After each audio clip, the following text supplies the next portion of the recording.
Assalamu alaykum hurmatli televizor ko'ruvchilar. Dunya Uyg'ur Qurultiyi to'g'ri televiziyasi күнділік xəvərlər proqramımızga xoş gəldinglar. Mən Hidayat Musacan. Bugün 5-ci ayının 20-ci günü Peyshanba. Hammanglarning shu vaqtda xayrlik bo'lsin. Aziz ko'rurmanlar, tövəndə diqqətinglar bugünkü xəvərlər proqramımızın təfsilatida bo'lsin.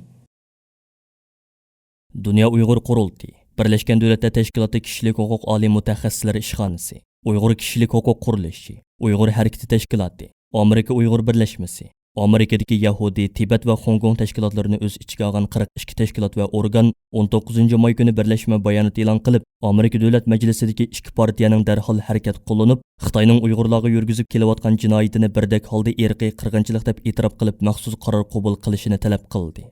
Amerika Tashqi ishlar ministrligi bu yil 19 yanvar kuni Xitoy hukumatining Sharq Turkistondagi Uyg'urlarni asos qilgan yerlik musulmon millatlarga qaratgan keng ko'lamlik bostirishini rasmiy irqiy qirg'inchilik va insoniyatga qarshi jinoyat deb bekitganligini jakarlagandan keyin Amerika Avam palatasining ba'zi a'zolari bu vaqtda davlat majlisiga maxsus qaror loyihasi sunib, Amerika davlat majlisining Xitoyning Sharq Turkistonda Uyg'urlarni asos qilgan yerlik xalqlarga yurgizayotgan qilmishlarini rasmiy yo'sinda irqiy qirg'inchilik va insoniyatga qarshi jinoyat deb qabul qilishni talab qilgan edi. Növbətdə bu qarar layihəsi Avam palatasida müzakirə basqıçıda turmaqda. Əgər bu qarar layihəsi Amerika Dövlət Məclisi tərəfindən qəbul qılınğan təqdirdə, Amerika Uyğur irqi qırğınçılığını həm hökumət, həm parlament qəbul qılğan birdən-bir dövlət bo'lib qaladı. Çünki Kanada, Gollandiya və Angliya tərəfindən qəbul qılınğan irqi qırğınçılıq qararları faqatla şu dövlətlərin parlamentləri tərəfindən qəbul qılınğan idi. Yuqarqı 42 teşkilat ve organ yana Amerika Devlet Meclisi'nin reisi Nancy Pelosi xanımga mektup yollab, ularning mazkur qonun loyihasini tezdan ma'qullashini qo'llaydiganligini bildirdi. 42 teşkilat ve organning birleşme bayonotida Dunya Uyghur Qurultiyi ijroiya komitetining reisi ve Uyghur kishilik huquq qurilishinin direktori Ömer Qanat Apandimning tövəndəki bayonlarga o'rin berilgan. Uyg'urlar o'tgan 3 yilda Birleşken Devletler Teşkilatı'nı ciddi harakat qo'llanishga chaqirib keldi. Men Amerika Avam Palata a'zosi Michael Mikul ve Tashqi ishlar komiteti raisi Mixning davlat majlisidagi safarbarligiga rahmat aytaman. Amerika Avam Palatasiga sunilgan irqiy qirg'inchiligi haqidagi qaror loyihasida Amerika prezidentining fikr bayon qilish huquqi, bilet tashlash huquqi va ta'sir kuchidan foydalanib, Xitoydagi irqiy qirg'inchilik va insoniyatga qarshi jinoyatni Birleşken Devletler Teşkilatı'ning tekshirishiga sunishi kerakligi chaqiriq qilingan. Eng muhimi mazkur qaror loyihasi Prezident Joe Biden'dan Amerikaning Birleşken Devletler Teşkilatı'da turishliq elchiligini harakatga keltirib, Birleşken Devletler Teşkilatı bexatarlik kengashiga irqiy qirg'inchilik va insoniyatga qarshi jinoyat ahvoli to'g'riliq dokulat sunish va Xitoyni ko'p tarafdan jazolashga buyurishni talab qiladi ekan. Shundaq bo'lganda Xitoyning bu jinoyatdan qo'lini tortishi va xalqaroga hisob berishi kun tartibga kelalaydi ekan. Belgiya parlamentida 18 may günü ötküzülgen Uyghur irqiy qirg'inchiligi haqidagi guvohlik yig'inida Belgiya Emgakchilar partiyasiga mansub ba'zi Xitoyparast parlament a'zolarining Xitoyning Sharq Turkiston siyosatini qo'llab so'z qilishi Uyg'urlarni qo'llab kelayotgan boshqa parlament a'zolarining qattiq g'azabini qo'zg'adi. Bu qitimqi guvohlik yig'iniga Gollandiyadan alayda taklif bilan Belgiyaga kelib qatnashgan lager shoidi Qalbinur Sidiq xonim guvohlik berib, o'zining lagerlarda ko'rgan, shohid bo'lgan va anglaganlardan boshqa yana Uyg'ur ayollarining majburiy tug'mas qilinishi, Uyg'ur ayollarining atalmish Xitoy tuqqanlari tomonidan jinsiy parakandichiliklarga uchrash ahvoli, Uyg'ur maarifi va Uyg'ur o'qituvchilarning ziyonkashlikka uchrash ahvoli haqida tafsiliy ma'lumot bergan edi.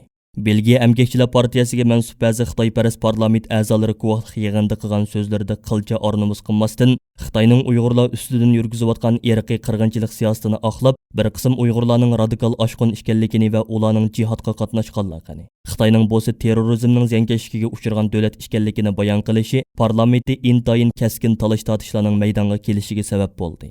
Ularning bu xil bildirishlar Belgiya parlamentida Uyg'urlar masalasini qo'llab kelgan boshqa siyosiy partiyalarga mansub parlament a'zolarining va yig'inda maxsus doklad berishga taklif qilingan Dunya Uyg'ur Qurultiyining Yevropa parlamentidagi xizmatlarga mas'ul alohida vakili Coinstop Apandimning qattiq raddiyasiga uchradi. Coinstop Apandi so'zida mustabid Xitoy hokimiyatining Sharq Turkistonda Uyg'urlarni asos qilgan yerlik xalqlarga qarata rahimsizlarcha yurgizayotgan irqiy qirg'inchilik, Xitoyning Uyg'urlarga qaratgan jazo lagerlari va majburiy emgak tuzumi, Uyg'urlarning naslini quritish, madaniyatini va diniy e'tiqodini yo'qotish uchun ilib berayotgan jinoiy qilmishlari haqida abadiy misollar bilan tafsiliy tushuncha berib o'tgandan keyin Xitoyning Sharq Turkistonda Uyg'urlarni asos qilgan yerlik xalqlarga qarata yurgizayotgan jinoiy qilmishlarining sepi o'zidan tipik bir irqiy qirg'inchilik ekanligining hech kim inkor qilolmaydigan tog'dek bir reallik ekanligini, Xitoyning bu xil jinoiy qilmishlarining Birleşken Devletler Teşkilatı irqiy qirg'inchilikning oldini olish xalqaro ahdnomasida irqiy qirg'inchilik haqida ko'rsatilgan bütün izohatlarga to'liq tushadiganligini ta'kidlab o'tdi. Әмгәкчілер партиясыга мәнсуп бәзі Xitoyparast parlament a'zolarining yuqorqidagi bildirlashlari Belgiya Uyg'ur jamiyati va Belgiyadagi har qaysi kishilik huquq tashkilotlarining qattiq la'natiga uchradi. Belgiya parlamentida 5 soat davom qilgan va intayin keskin talash-tortishlarga sahna bo'lgan bu qitimqi guvohlik yig'ini oxirlashgandan keyin bir qism parlament a'zolari Jasur Lageri shohidi Qalbi Nursida xonimga alohida rahmat aytib madad berish va gul sovg'a qilish bilan birga Uyg'ur irqiy qirg'inchiligi haqida qaror loyihasining Belgiya parlamentida rasmiy qabul qilinishini qo'lga keltirish uchun bundan keyin bu yana davomli tirishchanlik ko'rsatadiganliklarini ifoda qilishdi. Uyg'ur irqiy qirg'inchiligini qabul qilish haqidagi qaror loyihasi Belgiya parlamentining a'zosi Samuel Kogolati apandi tarafidan hozirlab sunilgan edi.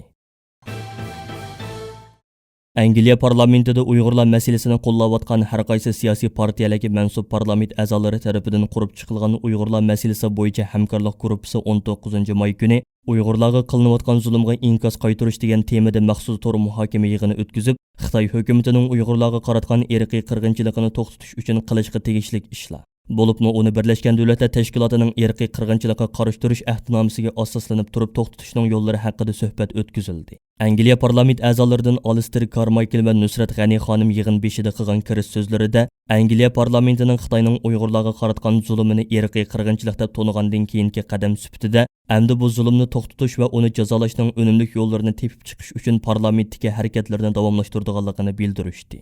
Nusrat G'ani xonim so'zida Xitoy hukumatining onunga Uyg'urlarga qaratgan zulmning muhim bir parchasi bo'lgan majburiy emgak masalasi va bu zulmga Angliya shirkatlarining o'rtaq bo'lishining oldini olish yo'lidagi harakati uchun jazo tadbiri qo'yganligini tilga oldi. U xalqaro shirkatlarning Sharq Turkistonda davom qilayotgan zamonaviy qulluqqa quloq yopirib turilishi va hatto uningga sherik bo'lishi hozirgi eng muhim masalalarning biri deb ko'rsatdi. U o'zi va sabdoshlarining parlamentdagi barliq imkoniyatlarni qo'llanib, cho'qim bu zulmni to'xtatish uchun kuch chiqardiganligini. Chunki buning bir insoniy burish bo'lib qolmay, balki Angliyaning davlat bexatarligi, akademiya erkinligi qatorliq negizlik masalalarga berib taqishadiganligini bildirib mundoq dedi. Agar biz Xitoyning ochiq-oshkor qilayotgan irqiy qirg'inchiligiga qarshi tura olmasak, o'zimizning demokratik qimmat qarashlarimizga qandoq kapolatlik qilamiz?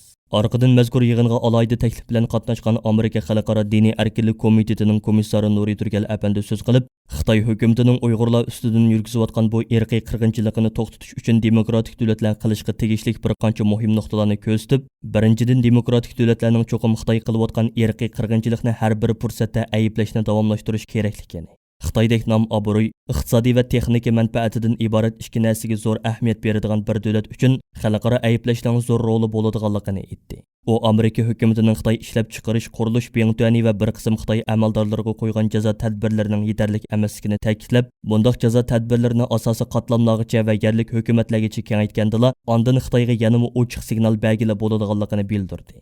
İkinchidan u Amerikadagi savdo sohasining xalqaro shirkatlarning Uyg'ur masalasidagi mas'uliyatidan qechishini Amerika hukumati va shundaqla boshqa hukumatlar birdek hal qilishga tegishli masala deb ko'rsatdi. U buning uchun savdo sohasiga qarata bir savdo ko'rsatmasi tayyorlanishi, ularning Xitoydagi majburiy emgakdan foyda olishining so'roqsiz qolmaydiganligining ochiq ifoda qilinishi kerakligini aytdi. Nuri Turgal so'zining oxirida yana har qaysi hukumatlarni Xitoyning qishliq olimpik musobaqasini diplomatiya qatlamida boykot qilishga chaqirdi. Ottawa universitetining professori, kishilik huquq tadqiqoti markazining boshlig'i John Parker, Angliya Newcastle universitetining o'qituvchisi doktor Johnny Sims Filli xonim va tadqiqotchi doktor Advelina O'chab qatorliqlar yig'inda qilgan so'zlarida Birlashgan Davlatlar Tashkilotining ilgari boshqa joylarda yuz bergan zulmga qarshi turish va uni ayblashda o'zgacha sharoitda o'zgacha usul qo'llanganligini misol ilib turib, Xitoy hukumati rayonga bevosita berib mustaqil tekshirishga yo'l qo'ymayotgan bir ahvolda Birlashgan Davlatlar Tashkilotining u yerga berishni saqlash o'rniga hozirgi mavjud bo'lgan paketlar asosida harakat qilinishi kerak deb ko'rsatdi. Yig'in oxirida so'zlaguvchilar bir egizdan dunyoning har qaysi joylaridagi hukumatlar, organlar va shaxslarni Uyg'ur irqiy qirg'inchiligini to'xtatish uchun harakat qo'llanishga yana bir qitim chaqirdi. Bo'libmi mutaxassislar o'rtaq holda Birlashgan Davlatlar Tashkiloti va uning qarmaqidagi kishilik huquq kengashi, xavfsizlik kengashi qatorliq organlarining o'z rolini yo'qotib qo'yayotganligi, bo'libmi Uyg'ur masalasidagi sukutining kuchlik andisha qo'zg'aydiganligini ta'kidlashib, Birlashgan Davlatlar Tashkilotining passivligiga xotima berilishi, buningga sabab bo'layotgan omillarning o'zgartirishi kerakligini jiddiy talab qilish. Yaponiya Uyg'ur jamiyati 19 may kuni Yaponiyadagi Tibet, Mongol, Hong Kong va Berma tashkilotlari bilan birlikda Yaponiya parlamentining oldida keng ko'lamli namoyish o'tkazib, Yaponiya parlamentidan mustabid Xitoy hokimiyatining Sharqi Turkistonda Uyg'urlarni asos qilgan yerli xalqlarga qarata rahimsizlarcha yurgizayotgan irqiy qirg'inchilikni ayblab maxsus qaror qabul qilishini talab qildi. Namoyish elib berilayotgan daqiqalarda Yaponiya parlamentida umumiy yig'in o'tkazilayotgan bo'lib, yaqinqi mezgillardan buyon Yaponiya parlamenti Uyg'ur do'stlik guruhining a'zolari va Yaponiya Uyg'ur jamiyati Yaponiya parlamentidan Uyg'ur irqiy qirg'inchiligi haqida Xitoyni ayblab qaror qabul qilishini talab qilib kelgan edi. Namoyishda so'z qilgan Tibet, Mongol, Hong Kong va Bermiliqlarning vakillari mustabid kommunist Xitoy hokimiyatining Uyg'urlar ustidan yurgizayotgan jinoiy qilmishlariga qattiq la'nat o'qish bilan birga o'zlarining har zamon Uyg'ur xalqi bilan bir safda ishkanligini va Uyg'ur xalqining o'zlarining erkinligi va hurlik uchun ilib berayotgan haqqoniy kurashlarini butun kuchi bilan qo'llab-quvvatlaydiganliklarini bildirishdi. Namoyish jarayonida Uyg'urlarga vakolatan so'z qilgan Yaponiya Uyg'ur jamiyatining muavin raisi Ahmadjon Litip va jamiyatning hay'at a'zolaridan Xolmat Ro'zaxun apandilar mustabid Xitoy hokimiyatining Sharqi Turkistonda Uyg'urlarni asos qilgan yerli xalqlarga qarata rahimsizlarcha yurgizayotgan irqiy qirg'inchiligi, Xitoyning Uyg'urlarga qaratgan jazo lagerlari va majburiy emgak tuzumi, Uyg'urlarning naslini quritish, madaniyatini va diniy e'tiqodini yo'qotish uchun ilib berayotgan jinoiy qilmishlari haqida tafsiliy tushuncha berib o'tish bilan birga Yaponiya parlamentida xuddi Amerika, Kanada, Gollandiya va Angliyalardek Uyg'ur irqiy qirg'inchiligi haqida aniq pozitsiya bildirishga va Xitoyning bu xil jinoiy qilmishlarini va irqiy qirg'inchiligini to'sib qilish uchun amaliy harakatga o'tishga chaqirdi. 行っている様々な非人道的な深刻な人権侵害に対して、ようやく声を上げようというところに、来ていますけれども、ただ、そういった中でですね、ウイグル人を放置しないでください。よろしくお願いします。私中国に対して言いたいことは Taxminan 200 dan ortiq kishidan tashkil topgan namoyishchilar qo'shini faşist Xitoy, terrorist Xitoy, Yaponiya parlamenti Uyg'ur irqiy qirg'inchiligini qabul qilsin degandek shuorlarni to'lab parlament binosining oldini larziga keltirdi. Bu qitimqi birlashma namoyishning oldingi sepidan o'rin olgan Dunya Uyg'ur qurultiyining Yaponiya va Pasifik rayonidagi xizmatlarga mas'ul alohida vakili Ilhom Mahmud apandim bu munosabat bilan stansimizga qilgan so'zida Uyg'ur irqiy qirg'inchiligini Yaponiya parlamentiga qabul qildirish uchun Yaponiya Uyg'ur jamiyati tarafidan boshlatilgan bu qitimqi harakatning Yaponiyadagi Tibet, Mongol, Hong Kong va Berma tashkilotlarining qizg'in qo'llashiga va yaqindan moslashishiga erishganligidan to'liq suyunganligini va ularga Dunya Uyg'ur qurultiyi nomidan alohida rahmat aytadiganligini ifoda qildi. 今国会で非難決議の成立を人権弾圧国家にノー今国会で非難決議の成立を 19 may Germaniyada nashrdan chiqadigan Dunya gazeti Uyg'urlar va irqiy qirg'inchilik to'g'risida savol. Xitoyni jazolash siyosatining bir badali bor. Bu Germaniya uchun shundoq nomli bir maqola e'lon qildi. Maqolada Amerika, Angliya, Kanada va Gollandiyalarning Uyg'urlarning haq-huquqini qo'llash uchun badal to'lashga rozi bo'lib, Xitoy zulmini irqiy qirg'inchilik deb ataganligi. Biroq Germaniya hukumati uchun bu badalni to'lash ig'ir kagashga yiligacha sukut qilib turganligi. Ammo parlamentning kun sari kuchayotgan besimi sababli hukumatning bu badalni to'lashga majbur bo'layotganligi bayon qilingan. Buning bir misoli sifatida 17 may parlamentda o'tkazilgan Uyg'urlar to'g'risidagi yig'in tilga ilib o'tilgan. Ma'lum bo'lganidek 17 may Germaniya parlamentida kishilik huquq va insoniy yordam komitetining uyushtirishi bilan xalqaro qonunlarga binoan Uyg'urlar ustidan yurgizilayotgan kishilik huquq dafsandichiligini baholash temasida doklad anglash yig'ini o'tkazilgan. Yig'in Xitoyning Uyg'urlar ustidan yurgizayotgan bostirishlarining irqiy qirg'inchilik va insoniyatga qarshi jinoyat ekanligi yoki emasligini xalqaro qonunlar doirasida baholashni maqsad qilgan edi. Shu kuni Xitoyning Berlindagi elchixonasi norozilik bayonoti e'lon qilib, Xinjiangning ishlari mutlaq ravishda Jongoning ichki siyosatidir. Xinjiang masalasi milliy masala, diniy masala yoki kishilik huquq masalasi emas, balki asabiylikka va bo'lgunchilikka qarshi turish masalasidir. Kishilik huquq komiteti va uning ba'zi xodimlari kishilik huquqni tutqi qilib olib Jongoning ichki ishlariga aralashmoqda. Jongo taraf buni hargiz qabul qilmaydi degan edi. Holbuki Germaniya matbuotlarida bir qancha kundan buyon Merkel hukumatining Xitoyga qarshi ba'zi amaliy tadbirlarni yo'lga qo'yishga boshlaganligi ilgari surilmoqda. Janubiy Germaniya gazeti e'lon qilgan German shirkatlari mumkin qadar Uyg'urlar rayondan chekinib chiqishi kerak nomli maqolada bayon qilinishicha, Germaniya hukumati bu yil 3-oyda ma'qullagan ta'minlash zanjiri qonuni uzun o'tmay rasmiy yo'lga qo'yiladigan bo'lib, bu qonunning ro'yiga binoan Uyg'urlarning majburiy amgaki bilan chetishligi bo'lgan German shirkatlari ig'ir jazolarga duchor bo'lishi mumkin ekan. Maqolada mundaq deyilgan: Ig'ir kishilik huquq dafsandichiligiga uchrayotgan Uyg'urlar sababli German shirkatlari besimga uchrash oldida turmoqda. Ular Xitoyning g'arbiy shimolidagi Xinjiang rayonidagi faoliyatlarini cheklashga yoki u yerdan butunlay ayrilib chiqishga majbur bo'lishi mumkin. Agar German şirketlari majburiy emgak bilan aloqasi bo'lgan Xitoy shirkatlariga chetilib qolgan bo'lsa, mol bilan ta'minlaguvchi bu Xitoy savdo shirkatlari bilan bo'lgan barliq aloqasini butunlay uzish majburiyatini ado qilishdan o'zini qochirolmaydi. Aksicha bo'lganda German shirkatlari og'ir jarimani to'laydi. Ayrim ahvolda hatto shirkatning xizmatchi xodimlari shaxsiy mas'uliyatni ustiga olishga majbur bo'ladi.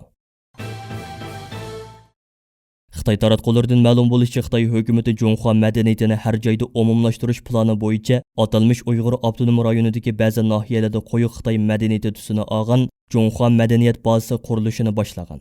Xitoy hukumati 600 million yuan ajratib, Qarashar noyasida qadimiy yo'ldagi rivoyat temasida g'arbga sayohat bozori qurishini planlagan bo'lib, umumiy ko'lami 300 ming. Qurilish ko'lami 200 ming kvadrat metr keladi ekan. Qurilish mas'ulining tonishtirishicha, bu bozorga Xitoycha tusini olgan taqlidiy shakldagi qadimiy qurilishlar, muzeylar va yana ko'plagan tarbiyalash o'rinlari selinib, Junxo an'anaviy madaniyati tashviqoti ilib beriladi ekan. Uningdan boshqa Uchturpan noyasi imomlarim bozoriga qurilgan atalmish avtonom rayonlik Junxo madaniyati saynasi ko'rgazma o'rni 5-oyning 18-kuni Vivesga esib ish boshlagan bo'lib, Xitoy amaldorlari bu o'rinni Junxo madaniyati orqali Xinjiangni yashartish qurilishining yana bir namoyandasi sifatida tashviq qilgan.